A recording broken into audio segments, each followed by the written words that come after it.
Good morning students. Today we will start exercise 8.3 question number 9.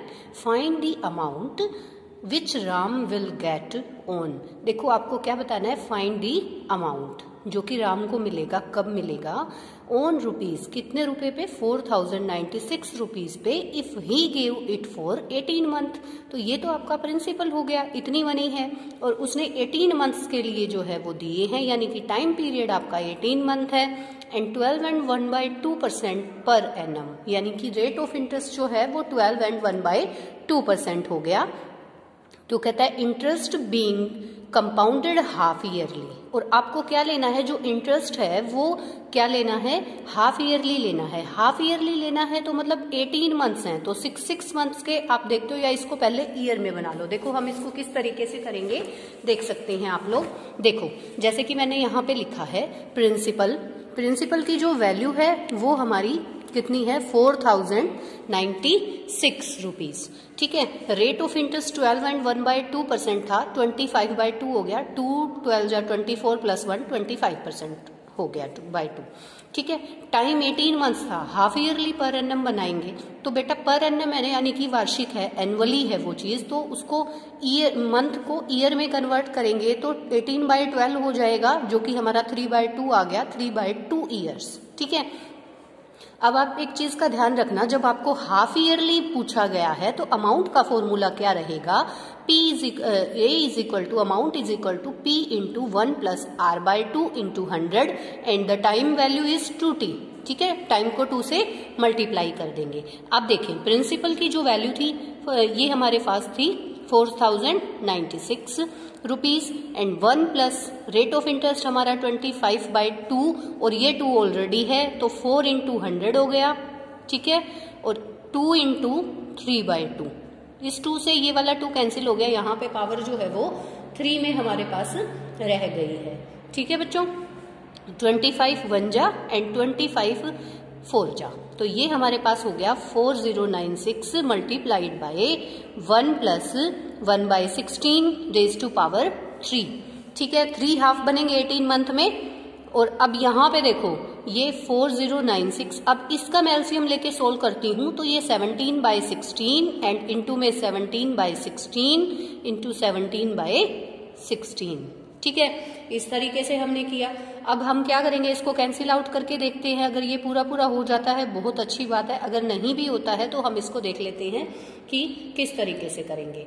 देखो अब हम क्या करेंगे, 16 1 जा 16 और इस पे अगर कैंसिल आउट इसको करते हैं तो हमारा 256 आता है, और 16 1 जा 16 यहाँ पे अगर हम करते हैं तो 16 आएगा, और 16 से फिर ये 16 1 पे, तो 17 का क्यूब, यानी हमको 17 को 3 टाइम मल्टीप्लाई करना है, हमारे पास आ जाएगा कितना, रुपीज 4913, और हमसे अमाउंट पूछी थी तो हमने अमाउंट निकाल दी है। इसी तरीके से हमारा 10th क्वेश्चन है। देखिए सभी क्वेश्चन में लगभग ऐसे ही बताना है। The population of a place increased to 54,000 in 2003, मतलब 2003 में पॉपुलेशन ये हमारी 54,000 थी 2003 में, और वो इंक्रीज हो गई, कितना इंक्रीज हुई है, 5% पर एनम से इंक्रीज होके 2003 में इतनी हो गई, यानी ये पॉपुलेशन 2003 की है।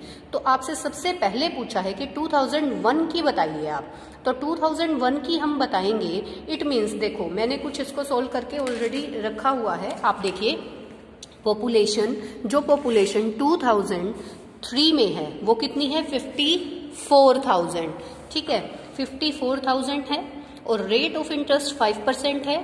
ठीक है, पर एनम डिक्रीज हो रहा है, टाइम कितना था, 2003 से 2001 पे, यानी कि बैक में चल रहे हैं, माइनस करके देखेंगे तो 2 साल से, उससे 2 साल पहले की बात कर रहे हैं, 2001 में कितना था।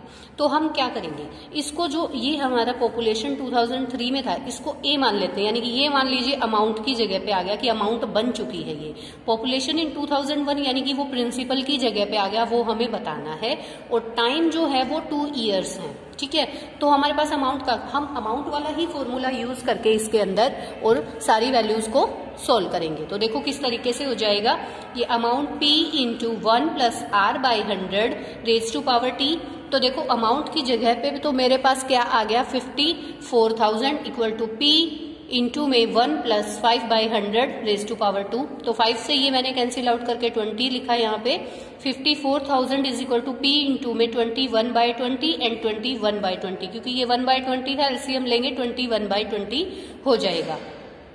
अब देखो 3 की टेबल पे मैंने इसको कैंसिल आउट किया, 18,000 आया। फिर से इसको 3 की टेबल पे किया, ये 6,000 आया मेरे पास। तो ये वैल्यू आ गई मेरे पास क्या, P = 6,000 × 20 अपॉन में 49, 7 7 जा 49। तो मैंने जब इन तीनों की मल्टीप्लाई की तो ये मेरे पास इस तरीके से ये आया है, ठीक है, और अपॉन में 49। तो अब इसको मैं डिवाइड करूंगी तो आंसर विल बी दिस, यानी 2000 पॉपुलेशन इन 2001, यानी 2001 में पॉपुलेशन जो है वो कितनी हो जाएगी बेटा, ये हमारी 48,000 थी, हो जाएगी नहीं, कितनी थी ये हमारे पास पॉइंट में आई। लेकिन आप ये सोचो, लोगों की संख्या हम कभी पॉइंट में बता सकते हैं कि आधा या मतलब उसका 1/4 या हाफ कुछ हो सकता है, नहीं ना, क्योंकि कोई भी नंबर है वो तो एक पूरा होल नंबर में ही होगा ना। ऐसे तो हम नहीं बता सकते कि हाफ में कोई इंसान आधा नहीं हो सकता ना। तो इसलिए हमने क्या किया, ये 79 था ना, इसको 80 बना के और अप्रोक्स लिख दिया, ठीक है। अब इसी का सेकंड पार्ट है, देखिए सेकंड पार्ट के अंदर हमसे क्या पूछा गया है, what would be its population in 2005, यानी कि 2005 में ये पॉपुलेशन कितनी हो जाएगी। यहां भी टाइम पीरियड हमारे पास क्या है, 2 इयर्स रहेगा। देखो ये भी मैंने ऑलरेडी सोल्व करके आपके लिए रखा हुआ है। पॉपुलेशन इन 2005 = हमें बतानी है, यानी कि अमाउंट की वैल्यू बतानी, कितनी हो जाएगी और कितनी थी में हमने क्या किया था, अमाउंट किसको मान लिया था, 2003 वाली को। तो आपको सेंस को समझना पड़ेगा कि इसमें हम ऐसा क्यों कर रहे हैं। इसमें 2005 की इन फ्यूचर पूछी है और उसमें पास्ट में पूछ रहा है, ठीक है। तो रेट ऑफ इंटरेस्ट 5%, टाइम जो है वो 2 इयर्स का हमारे पास आ गया। तो पॉपुलेशन जो P की वैल्यू है 54,000, ठीक है। अब A = P इंटू, ये हम इस तरीके से करेंगे, P इंटू 1 + R/100 (T). तो ये हम इस तरीके से इसको सोल्व किया, ठीक है। तो यहाँ आ गया 54,000 × 21/20, 21/20। इसको सोल्व करते हैं, 0 से, इस वाली 0 से ये और इससे ये, 2 1 जा 2, 270 आया। फिर 270 को भी 2 पे हमने कैंसिल आउट किया, 135। तो इनकी जब हम मल्टीप्लीकेशन करेंगे तो हमारे पास आ जाएगी 59,535 पॉपुलेशन हो गई इन ईयर, कौन से ईयर में, 2005 में। तो ये हमारा 10th क्वेश्चन था, ठीक है बेटा। इस तरीके से 10th क्वेश्चन हो गया।